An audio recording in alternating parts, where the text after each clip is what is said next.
Okay, good evening, ladies and gentlemen. What a pleasure it is for us to be able to host this evening together, a number of communities together, Rabbi at Taragin at a time of Korban. We're coming together from Charev, Korban, we come Chibur, connection. Rabbi Taragin needs no introduction, and therefore, in the short time together, we have together, I will give no introduction to Rabbi Taragin, but what I would say, however, is that we are delighted and privileged once again this year to have Rav Taragin with us to address us and to give us some inspiration during these times. Thank you so much, Rabbi Taragin. I'm going to pin you now so that everyone should be able to see you. And can we hear you? I don't know. Can you hear me? Yeah. Okay. Thank you very much, Rabbi Berman. It's wonderful to be here with you. And I'm sorry for a little bit of misunderstanding as far as the start time. And I'm going to try and delay what I have so I can stay with you as long as possible. Last year we had a little bit of a shear, and then I answered questions about the 3 weeks. So we'll try and leave some time for that as well. I see my wife's name appears here, but I guess people know who I am. So the topic that I gave, which is achieving peace, is something I thought about because of the events obviously occurring right now.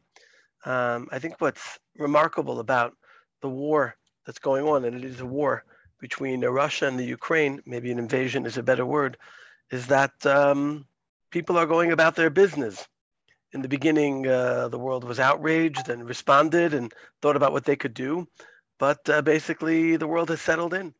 And there's been a number of months where the Ukraine is under attack and everyone's moving on with their summer. And I think this is something that people thought was no longer possible after the events of the world wars.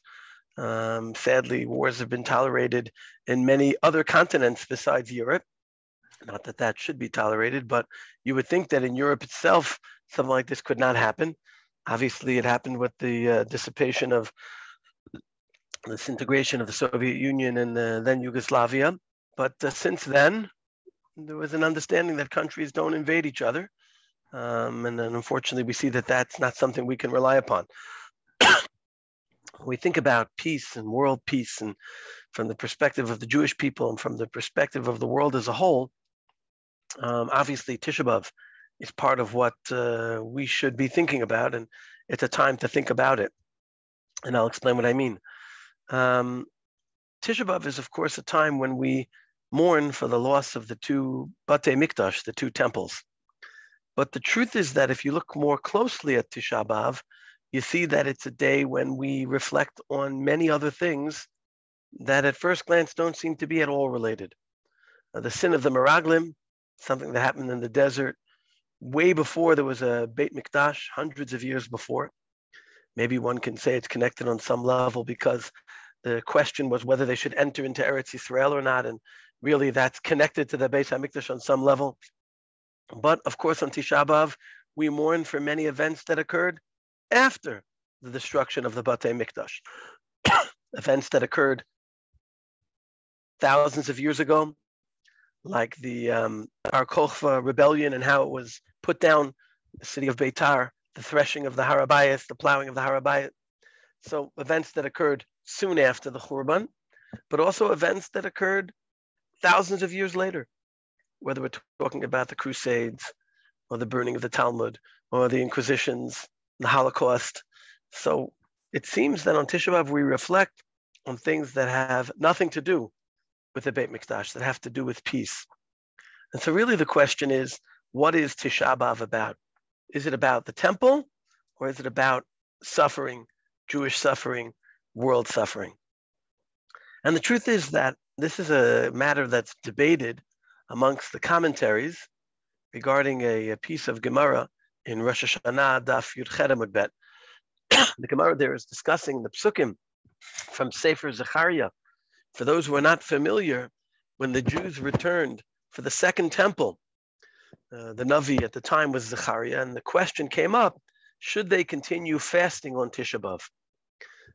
They had obviously been fasting after the destruction of the first temple, and now they had returned.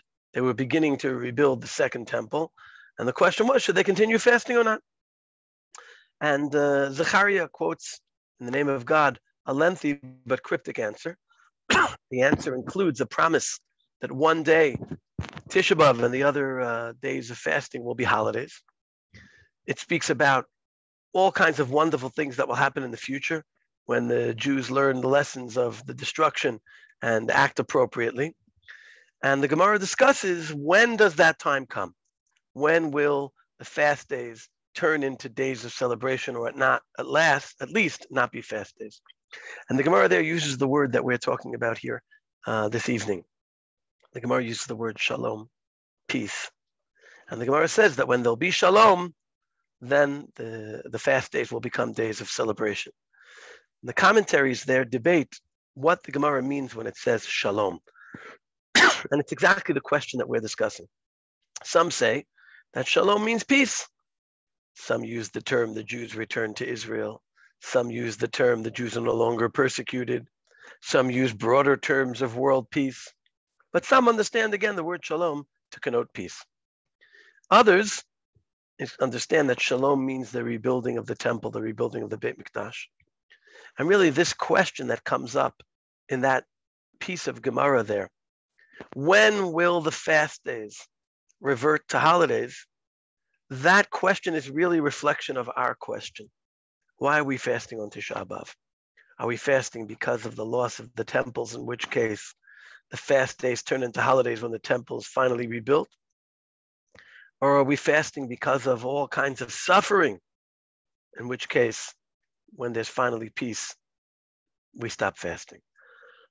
And the truth is, as many of you probably know, this question has come up in a practical way in our time period, where thankfully we have the state of Israel, and where even though there are challenges, Jews can live there and not controlled by anyone else. And many wonder, under such circumstances, should we continue fasting? Kind of like the people who returned in the time of Zechariah, the prophet. Should we continue fasting? Well, obviously, if the fast is connected to the loss of the Beit Mikdash, there's no question. But even if it's connected to peace, obviously the question is what peace means.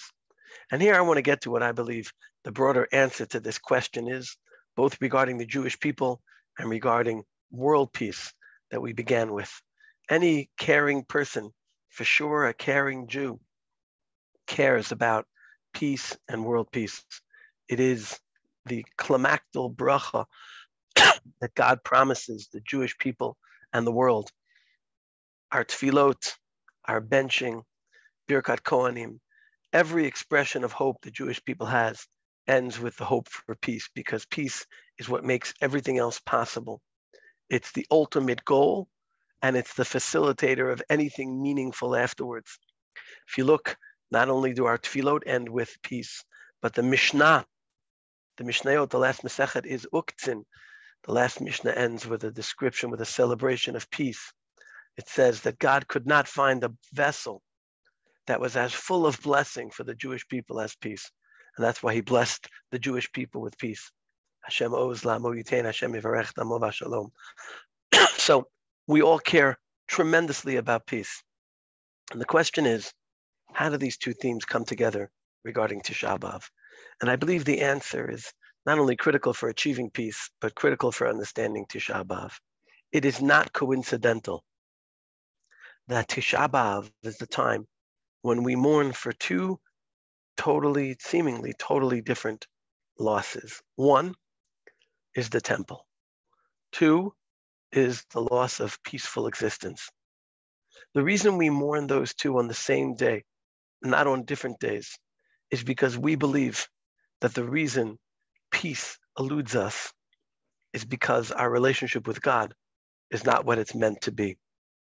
The fact that the word shalom is used to describe both the lack of a temple and the lack of peace is because we believe that the reason Jews have suffered throughout the last millennia is because we've lost the Beit Mikdash, which more than just a building symbolizes the strong relationship between the Jewish people and God.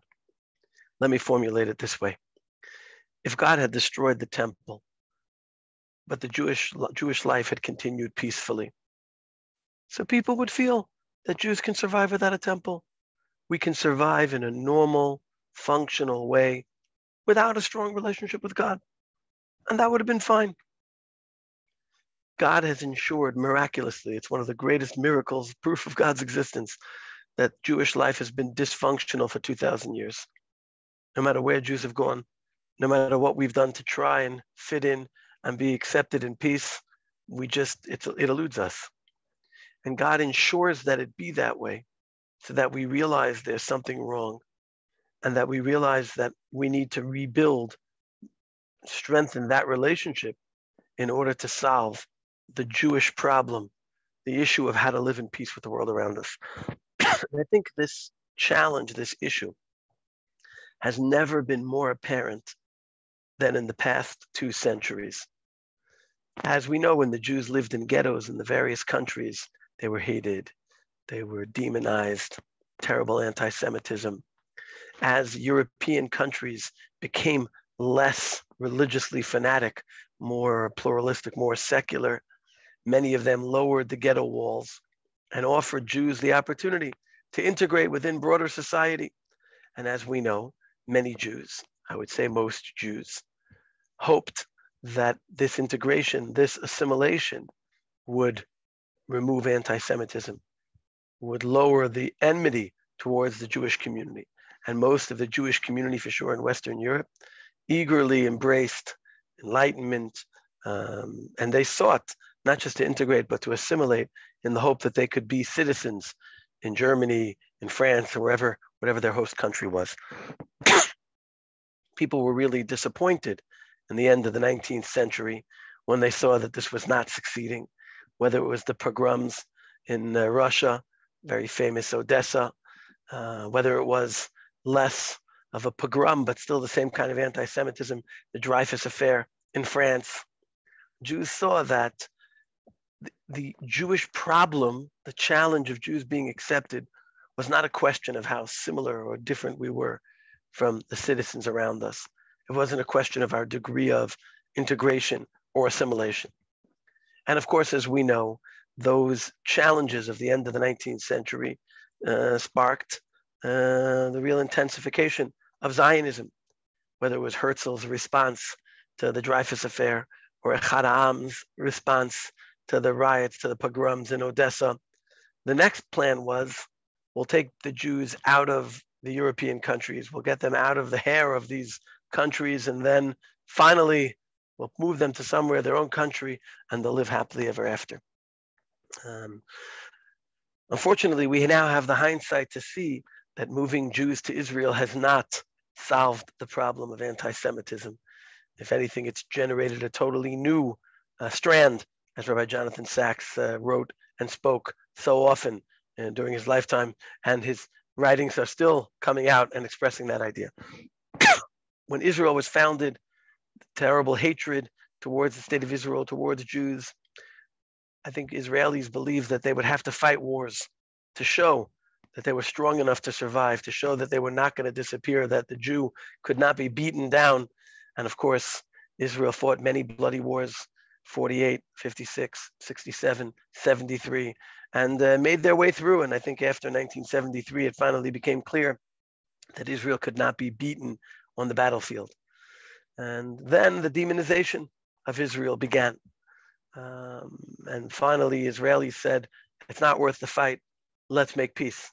And Israelis tried, different governments, different leaders, really went to great lengths to be willing to give away land, to make sacrifices, but this backfired too. And I think if you ask the average reasonable Israeli, meaning on neither political extreme, what the solution is, how will Israel finally be accepted and Jews no longer hated, I think the reasonable Israeli will respond and say, we don't know. We have hopes, we've tried, but we don't know. I think Tisha B'Av has a very clear answer to this question, which is the reason peace has eluded us, and through this we can say has eluded the world, the Jewish people being a centerpiece of the world, is because our relationship with God is not what it's meant to be. And as long as it's not where it's meant to be, God ensures that Jewish life always has an element of dysfunctionality to it. And that if we want to bring peace to the Jewish people, and through that to the world, we have to figure out how to fix the problems that led to the destruction of the Beit Mikdash, of the Batei Mikdash, whether it's our relationship with God, our relationship with other Jews, as we're of course familiar with during the 9 days. It always seems to be that the period of the 9 days is one where there's terrible friction amongst Jews, almost as a reminder of why the problems happened in the first place. As people know, the only yahrzeit we're told in the Torah is that of Aaron HaKohen. We read it this past week, Parshas Maseh. His yahrzeit, for those who don't know, was Rosh Chodesh Av. And Parshas Maseh is always read close to Rosh Chodesh Av, either on the day or the day after. It's always read in this vicinity, and the explanation seems to be that we're told about this one yahrzeit of the one who was Ohev Shalom, V'rodev Shalom. We're told about the yahrzeit being on Rosh Chodesh Av at the time of Rosh Chodesh Av, as a reminder of what the solution is.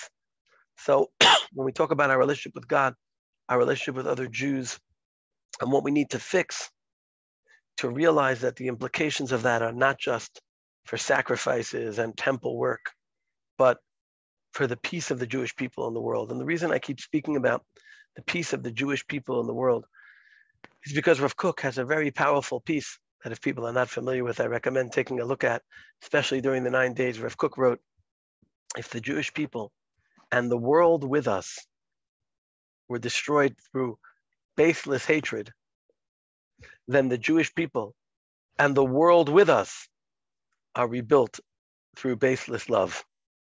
And it's based on a Gemara in Yevamot, which talks about the death of the Talmidim of Rabbi Akiva, bringing destruction to the world.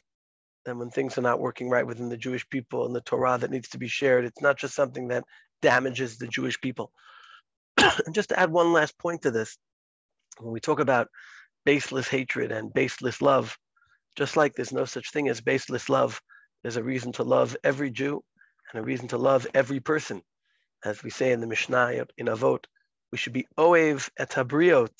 We should love all of God's creations. Just like there's no such thing as baseless love, there's also no such thing as truly baseless hate. If there were baseless hate, people wouldn't hate. People find reasons to have negative feelings towards other people. The challenge is not to see that hate is baseless. It's to realize that the base that we have to hate is truly not a reason to hate. There's a base, but it's not a significant enough reason to hate. What we would have told the brothers of Yosef, the first time in the Torah where we hear about a Jew hating another Jew, if the brothers of Yosef would have spoken to us about how much they hated Yosef and the fact that they would consider killing him or selling him as a slave, I don't think our answer to them would have been, Yosef is the perfect person in the world, and there's no reason for your feelings. The answer would have been, there's reason for your feelings, but we shouldn't hate each other. We should find the good reason to love each other and realize that whatever feelings we have are not a good enough reason to hate. So to summarize and bring it back to where we began, we're living in a really chilling time where we have a scary reminder of the fact that the facade of peace in the world we live in is truly just a facade. Israelis, I think, are unnerved about what's happened in the Ukraine, being a country that needs strong friends and has always tried to believe that strong friends would be there to protect us in the circumstances that we would face. We see that these friends are not reliable, and that our life continues, our existence continues to be fragile and insecure. The quicker we as a people realize where peace comes from, or the lack of peace comes from, the quicker we realize this connection that basically Tisha B'Av is about between the suffering of the Jewish people throughout the ages and the loss of the temples, the quicker we realize that connection, the quicker we know where to turn to fix the bigger problems beyond the temples. And hopefully the failed attempts to bring peace over the past centuries that we spoke briefly about will be constructive, at least in that they'll help us focus on what we really need to do. There's a lot of discussion around Tisha B'Av about what the next steps should be for the Jewish people. And many people talk about the need to build the temple. And putting aside what people's thoughts are about that particular issue, which is an interesting one, clearly the issue of what we lack is not just stones on the Temple Mount. Clearly, there's much more. When we look at the Jewish people, we can see very clearly what the Yerushalmi says, that any generation that the temple is not rebuilt in its days it is as if it was destroyed. It's not like the issues that caused the destruction of the temples are no longer issues for us, whether it means our relationship with God, our relationship with each other. And that, I think, is most importantly what we should be reflecting on in Tisha B'Av, to realize the impact of the destruction of the temples, and to realize what the ultimate solution is, the problems we need to solve, and doing our best to solve them for ourselves as individuals, and hopefully as much as possible for our community and the communities around the world. Again, constructive mourning is where a person thinks not just about what they've lost, but what they can and should do in response to try and rebuild in a better way. Rav Soloveitchik spoke about how the initial stage of mourning is shock. The person is shocked over the loss, no matter how much they expect it. The second stage, he said, the construction stage of Avelut, is when a person thinks about constructively what they need to be doing in response. He speaks about the tshuva and how it expresses itself and how we improve our own lives. And so I want to encourage everyone that the morning of the 9 days of Tisha B'Av should be something we channel constructively, and to not just missing and mourning what we've lost, but thinking about what we need to do, what we can do to try and bring ourselves a little bit closer. So hopefully next year it's wonderful to be in touch with the Edgeware and with you communities, or communities. But hopefully next year we can speak about the Yom Tiv of Tisha B'Av, as we said earlier, that it will turn into that, because we'll have the full breadth of peace, the different dimensions and the full package. And so I don't want to say that I look forward to next year not having to speak about Tisha B'Av. I want to say that I look forward to speaking about a different Tisha B'Av. And if people want, I'll conclude with this and we'll take questions. If people want a little inspiration, we know that the Shabbat before Tisha B'Av is called Shabbat Chazon, the Shabbat of vision. And the simple explanation why is because the first word of the prophecy of Yeshayahu that we read in the Haftorah of Shabbat Chazon is Chazon Yeshayahu ben Amos. So we call it Shabbat Chazon. That's the simple explanation. But obviously the question is, on a deeper level, what does it signify about the Shabbat that we call it Shabbat Chazon? So I want to share with you a beautiful idea of Levi Yitzchak Mibarditchev, the Kedushas Levi, who said there was once a parent who had a child who was very rambunctious, and they bought their child a special suit for Shabbat to wear. The child went to shul and ran around with his friends and ripped the pants. So the father scolded the boy and said, you have to really be careful. It's a valuable suit. And he bought him another suit. Next Shabbat, comes to shul again. Same story. He's rambunctious. He's running around. He rips the pants. So the father doesn't know what to do. He decides to buy the boy a third suit. But this suit he doesn't give to him. He puts the suit in the dressing area where there's a glass, right, in the break front, hangs the suit up. He goes, this is the suit that you're going to get when you show that you're ready. And the nimshal is obvious. The goal is to look forward towards the potential that's out there.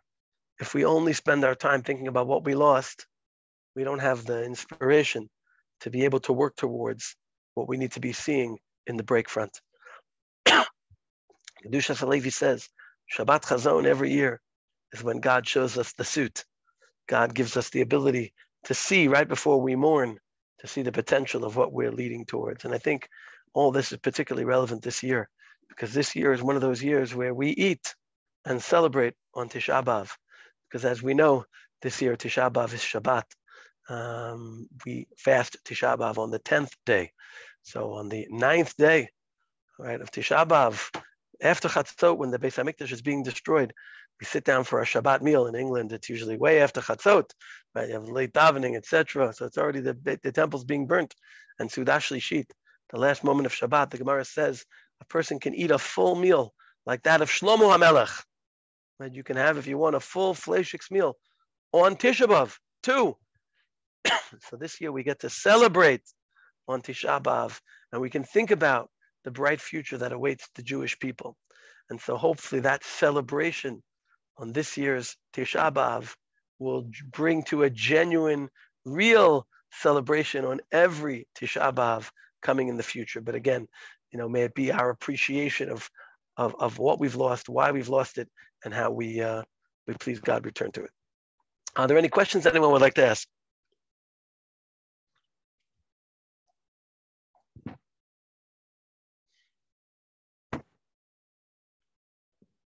Well, it's very nice to see everyone. I'm taking a look at the pictures, and Rabbi Berman, thank you very much for arranging.